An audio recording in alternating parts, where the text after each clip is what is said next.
Business Buzz. Good evening and welcome to the Business Buzz, where we focus on local and global events that affect the economy of Sri Lanka. I'm Tharuni Karunaratna. Let's start off with the headlines for tonight. Will the government increase excise taxes? Inflation increases in December 2023. 200,000 tourists last month. Major challenge to artificial intelligence as New York Times sues Microsoft and OpenAI. Argentina pulls out from joining BRICS. Projections for oil, coal, gold and silver for 2024. We start out with some market news. Hot on the heels of the increase in the value-added tax from the 1st of January, come reports that the government is considering an increase in the excise tax on a wide range of items. The government is considering the implementation of higher excise taxes since the recent increase in VAT will not result in achieving the required revenue for this year. Reports said that the government is considering increasing the excise tax to reflect the annual rate of inflation on the new prices that have increased due to VAT. Excisable products include fizzy drinks and alcohol, petrol, diesel and super diesel, newspapers, journals and periodicals, certain electronic items like fridges and washing machines, boats and trishaws. Sri Lanka's tourism minister announced that Sri Lanka received 200,000 tourists last month. The government's target of 1.5 million tourists in 2023 was almost achieved, falling just short. Arrivals in December crossed the 200,000 mark for the first time in 4 years, the last time having been before the COVID pandemic. Tourism Minister Harin Fernando tweeted that, quote, tourist arrivals passed 200,000 in December, highest arrival for the last 4 years in 1 month. Tourist arrivals will be almost close to 1.5 million, which was the original target set in January 2023, unquote. The Sri Lanka Tourism Development Authority said that the top source markets for the year are India with 20%, Russia at 14%, the UK at 10%, Germany at 7% and Australia with 5%. These numbers reflect the number of foreign passport holders who have visited the country and includes visitors of Sri Lankan descent who hold foreign passports. The government is considering revoking the ban on palm oil production and importation, a key policy decision that would be cheering news for several plantation companies that are currently engaged in growing oil palms in various areas of the country. The government is considering the removal of the prohibition on palm oil, correcting the previous policy decision taken by the Gotabaya Rajapaksa regime in April 2021. At present, Sri Lanka consumes 220,000 metric tons of palm oil, of which only 12% is produced locally. Palm oil is used in many aspects of daily life, from toothpaste to shampoo, to soap to lipstick to confectionery. It is a highly lucrative crop when compared with many of Sri Lanka's other crops. However, opponents of palm oil argue that it tends to use a large amount of groundwater and also prevents other flora from growing between oil palm trees and therefore reduces biodiversity. Several of Sri Lanka's plantation companies began converting some of their estates to oil palm cultivation but were forced to halt this due to the government ban. The world's largest growers of oil palm are Indonesia and Malaysia. There's been an interesting development that is likely to affect the artificial intelligence industry, where the New York Times filed a lawsuit against Microsoft and OpenAI. New York Times had filed a lawsuit against OpenAI and Microsoft, accusing them of using millions of the newspaper's articles without permission to help train chatbots to provide information to readers. The Times is not seeking a specific amount of damages, but estimated damages in the billions of dollars. It also wants OpenAI and Microsoft to destroy chatbot models and training sets that incorporate its material. The New York Times is the first major US media organization to sue OpenAI OpenAI, which is the creator of ChatGPT, and Microsoft. Microsoft is an investor in OpenAI and is also the creator of the AI platform known as Copilot. Many writers, novelists, comedians, and other artists have already filed lawsuits against AI platform operators to limit the automatic collection of data by AI services of their online content without compensation. The newspaper's complaint, filed in Manhattan federal court, accused OpenAI and Microsoft of trying to, quote, free ride on the Times' massive investment in its journalism, unquote, by using it to provide alternative means to deliver information to readers. In its lawsuit, the Times said that AI is using its content without payment to create products that substitute for the Times and steals audiences away from it. OpenAI and Microsoft have said that using copyrighted works to train AI products amounts to fair use, a legal doctrine governing the unlicensed use of copyrighted material. The newspaper said that talks to avert a lawsuit and allow a mutually beneficial value exchange with the defendants were unsuccessful. OpenAI said in a statement that it had been engaged in discussions with the New York Times and it is surprised and disappointed with this development. Microsoft has not yet commented on the lawsuit. The Times' lawsuit cited several instances in which OpenAI and Microsoft chatbots gave users near verbatim excerpts of its articles. It also said the defendants' chatbots make it harder for readers to distinguish fact from fiction, including when their technology falsely attributes information to the newspaper. Now, Argentina has reversed course and announced that it will not be joining the global organization BRICS. Just 3 days before Argentina was to be formally admitted to the BRICS, new President Javier Milei announced that he was reversing the decision of his predecessor and his country would not be joining the global organization. Milei, who was elected in November 2023, has pledged to strengthen ties with the West and sees no advantage in joining BRICS, which is a grouping of countries outside of the West. BRICS was originally formed by Brazil, Russia, India, China, and South Africa. Argentina was to have been formally admitted on the 1st of January 2024, along with Egypt, Iran, Ethiopia, Saudi Arabia and the United Arab Emirates in the first major expansion of BRICS. The crisis over attacks on ships in the Red Sea continues, with one of the major shipping lines saying that it is opting to return, but others continuing to route ships around the much longer African route.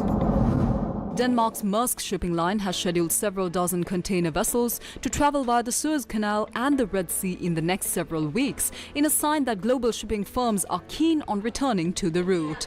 France's CMA CGM line similarly said it was increasing the number of vessels traveling through the Suez Canal, but Germany's Hapag-Lloyd line said it still believes the Red Sea is too dangerous and will continue to send ships around the Cape of Good Hope, as are many other lines. Almost all of the world's top shipping companies stopped using Red Sea routes after Yemen's Houthi militant group began targeting vessels last month, disrupting global trade. This is a worrying factor for Sri Lanka's shipping and export industries, as ships that visit Sri Lanka on the route between Europe and Asia come through the Red Sea. Maersk said it was preparing a return to the Red Sea for both eastbound and westbound journeys, citing the deployment of a US-led military operation to protect vessels against Houthi attacks. But many of its vessels are still scheduled to take the journey around Africa. A spokesperson for Hapag-Lloyd said that the company still considers the situation too dangerous, adding that it would continue to reroute its vessels via the Cape of Good Hope. Some 20 countries are contributing to a US-led naval force that is patrolling the Red Sea. But there are worries that attacks on shipping will spread, with one vessel being attacked by a drone off the coast of India, which is also much closer to Sri Lanka. This led India to deploy half a dozen vessels to patrol the Arabian Sea. Now here's a look at the latest projections by Trading Economics on how prices of important commodities are likely to move in 2024. Oil prices remain volatile and are expected to remain so for some time due to the fear of supplies being disrupted by attacks on shipping in the Red Sea. West Texas Intermediate crude futures hovered below $72 per barrel, underpinned by disruptions to global trade amid increased Houthi attacks on ships in the Red Sea. Oil shipments in the Red Sea dropped by more than 40% in the past 2 weeks compared to the daily average over the previous 3 weeks. Global supply remains strong as the bulk of the Middle East East crude oil is exported from the Persian Gulf through the Strait of Hormuz. Meanwhile, oil prices came under downward pressure after Angola announced that it is leaving OPEC amid disagreements over the country's oil output quota for 2024. Gold prices increased 13.24% in 2023 and was trading at $2,066.18 per troy ounce. Forward projections for the price of gold envisage it to trade at $2,144.61 in 12 months' time. Silver increased 0.91% in 2023, ending the year at $23.74. Looking forward, silver is estimated to trade at $26.24 in 12 months' time. Global prices for coal are expected to stabilize in 2024 after dropping by 64% in 2023. Coal decreased $258.65 per metric ton in 2023. Looking forward, coal is estimated to trade at $147.12 in 12 months' time. The Business Buzz. උඹේ කතාව අහන්න මිනිස්සු ඉන්නේ නැති. උඹේ දුක අහන්නත් මිනිස්සු ඉන්නේ නැති. හැබැයි උඹේ ප්‍රශ්නට උත්තර දෙන්න මිනිස්සු නේ. Thank you very much. ඒක ලොකු උදව්වක් මචං. ඒ අනුව මලින්ද මීගහවත්තගේ ඝාතනයට මෑගේ සම්බන්ධයක් නැති බව පැහැදිලි වෙනවා ස්වාමීනි. ස්වාමීනි, උගත් නීතිඥවරියගේ ප්‍රකාශය මා පිළිගන්නේ නැහැ. මේ පෙත්සම්කාරිය එන්නේ නිකන් නෙවෙයි. මේ ඝාතනයට අවශ්‍ය පිහියකුත් රැගෙන ස්වාමීනි. ආදිත්‍ය ප්ලීස් මගේ ප්‍රශ්න වාගේ ප්‍රශ්න කරගන්න. නීල පබලු හෙට රාත්‍රී 9ට සිරස ටෙලිපිරෙන්. I've had this idea for a few years now to go on a quest to try and discover who he was. Why did you have to go for something like this? I want them to see this film and say, oh my God, this country is beautiful. Was there a motive behind this whole documentary to promote tourism? It was an unintended consequence, I'd say, Maria. So when I started this film, I had an idea of a story. But when I ended it, I had a whole different understanding of who he was. 20 years later, we are still finding every opportunity to honor the genius of the place. Newsfirst exclusive with writer and director of The Genius of the Place of the Aziz. 5th of January 2024 from 9:30 p.m. onwards on TV1. Streaming live on Newsfirst YouTube and Facebook channels.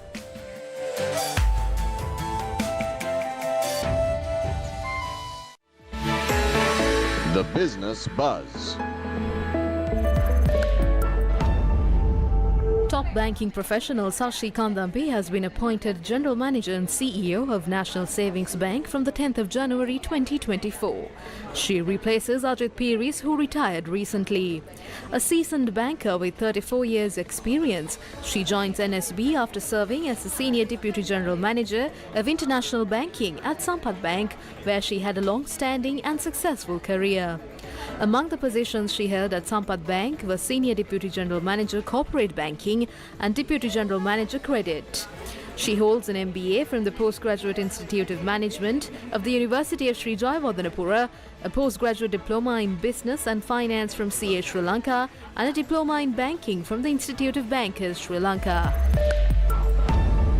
Lanka Milk Foods PLC has concluded a 5 billion rupees worth shareholding restructuring of 4 of its subsidiaries. They are Ambevela Products Limited, United Dairies Lanka Limited, Ambevela Livestock Company Limited and Pattipola Livestock Company Limited. LMF has transferred its entire shareholding in the 4 subsidiaries to Lanka Dairies Limited, another fully owned subsidiary. The ultimate ownership of the 4 subsidiaries will continue to be with LMF. This is for the purpose of streamlining the ownership and operational structure of the companies within the group and consolidation of dairy business value chain under one company. The 5 billion rupee consideration will be settled by Lanka Dairies Limited through the issuance of new shares in LDL to LMF at 10 rupees per share. The Sheraton Colombo Hotel was officially opened last weekend.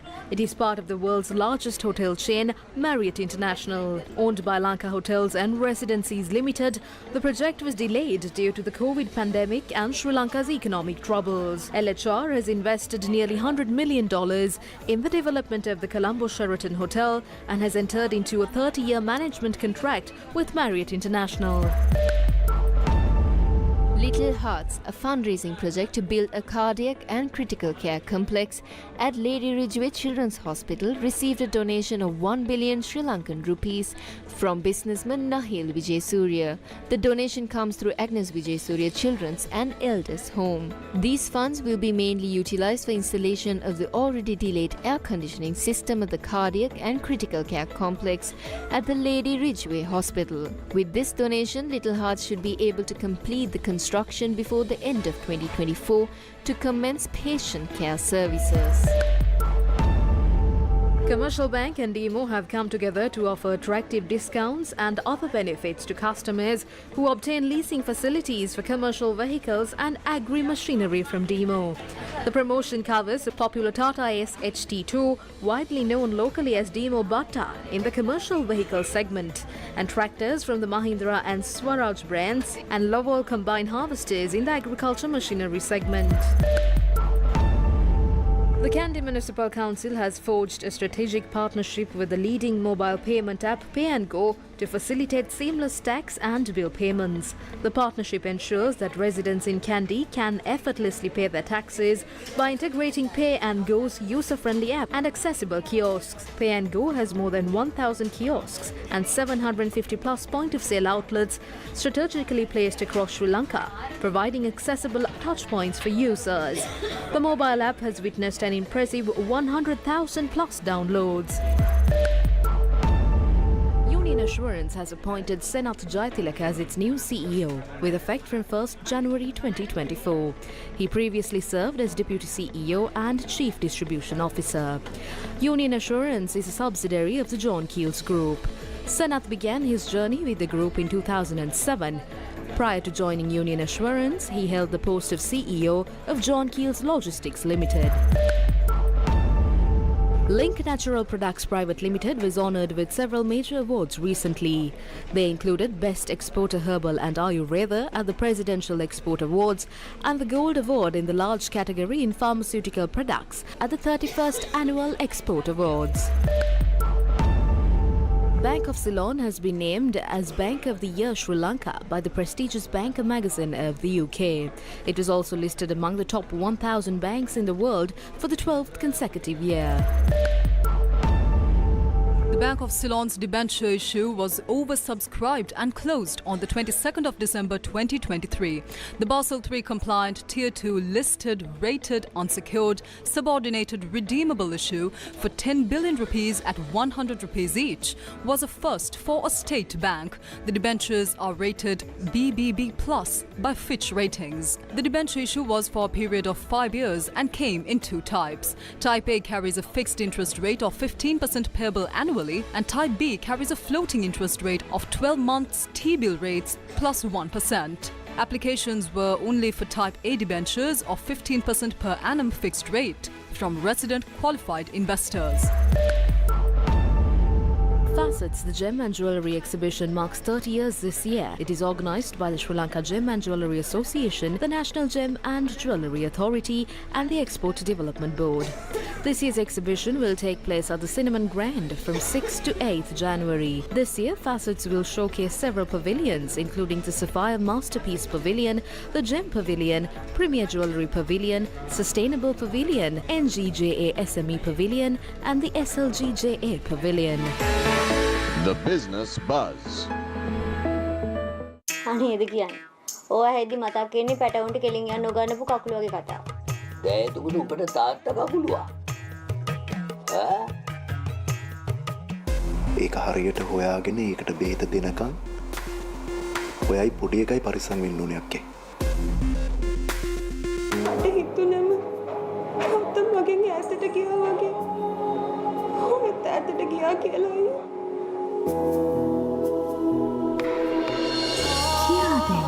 ආදරේ තරම් හෙට රාත්‍රියටයි දිහට සිරස ටෙලිතිරයෙන්. So these are the three industries that, very interestingly, the industries that brings in dollars to this country, right? The tea, the garment and the migrant workers. There was a time when the plantation child was seen as a child who was groomed to be a domestic worker. But then things have really changed. When one domestic worker migrates, I think an employer pays to almost 800,000 to 1 million rupees for one domestic worker. Not only participation, becoming politician, but also exercising your voting rights as a citizen of the country. Creating public awareness is one of the important things that should happen. And then the workers need to be organized, and then facilities given for them to sort of organize themselves and demand for their rights. Face the Nation, Wednesday nights at 9:30 on TV1. The Business Buzz. It is now time for Food for Thought, where we give you something to think about. The year 2024 has arrived, and it's quite likely to be the most decisive year in Sri Lanka's post-independence history. At the moment, the economy is struggling and the people are groaning under the hammer blows of multiple tax increases, lost jobs and the cost of living. But by mid-year, the country will be fully in the grip of election fever, with every political party striving to impress the voters. By the end of the year, we are likely to have a new parliament, perhaps a new president and possibly new provincial councils. In short, the political landscape is about to change in a massive way, and along with elections will come the violence that regretfully always accompanies the exercise of our franchise. Meanwhile, investors will be mainly watching from the sidelines, uncertain yet of who will be in office. But regardless of this, the million-dollar question, or should we say the billion-dollar question, is how much the economy will recover in 2024. A little bit, a lot, or will it plunge back into negative territory? Yes, 2024 will certainly be a decisive year. We leave you tonight with words of wisdom of a global leader, as we always do. As Sri Lanka lurches toward multiple elections, many will be the promises made to the people and mudslung at the opponents. But it would be wise for everyone to keep in mind throughout 2024 the famous campaign slogan of President Bill Clinton in 1992. It's the economy. And that's all the time we have for you tonight. For the Business Buzz and Newsfirst team, I'm Thirni Karunaratne. We'll see you again next week, same time. Until then, take care and good night. The Business Buzz.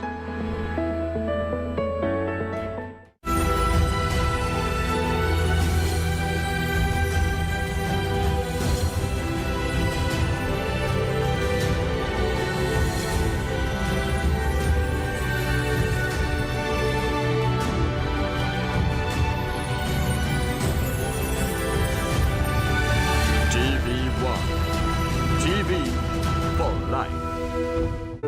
2, 3, 4, 1.